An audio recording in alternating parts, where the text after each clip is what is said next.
ने बिहार के काराकाट से लोकसभा चुनाव लड़ने का ऐलान कर दिया है। पवन सिंह ने घोषणा आसनसोल सीट पर बीजेपी की तरफ से उम्मीदवार के नाम का ऐलान करने के बाद आया है। सवाल है कि पवन सिंह काराकाट में किसका खेल खराब करेंगे।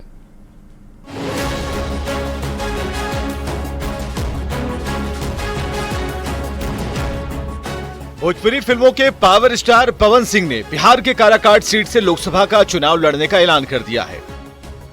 पवन सिंह ने सोशल मीडिया साइट एक्स पर पोस्ट कर इस बात की घोषणा कर दी।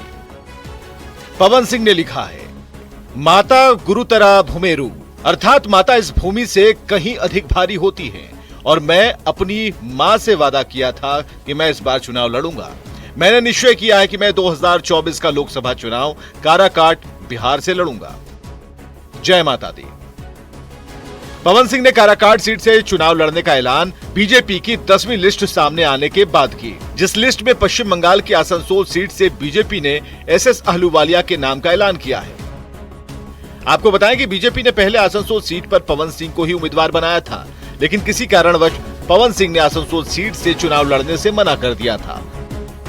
कयासबाजी ये थी कि पवन सिंह आरा से चुनाव लड़ना चाहते हैं। अब सवाल है कि आरा के रहने वाले हैं और आरा से ही टिकट चाहने वाले पवन सिंह ने काराकाट से चुनाव लड़ने का फैसला क्यों किया? तो इसको समझने के लिए राजनीतिक हालात और काराकाट सीट पर वोटों के समीकरण को समझना जरूरी है।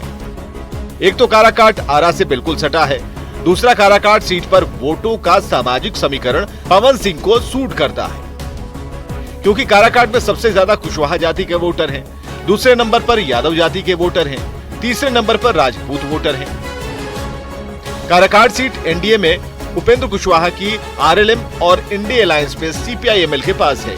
यहाँ मुख्य मुकाबला आरएलएम के उपेंद्र कुशवाहा और सीपीआई-एमएल के राजा राम सिंह के बीच है।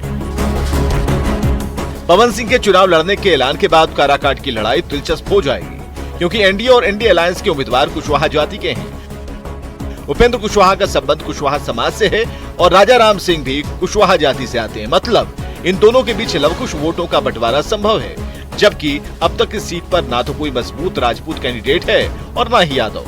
खुद पवन सिंह की फैन फॉलोइंग भोजपुरी बेल्ट के युवाओं में बहुत ज्यादा है।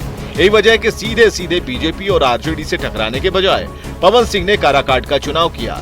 लेकिन जनता का आशीर्वाद कितना मिल पाता है, ये 4 जून को पता चलेगा। Bureau report, news 18।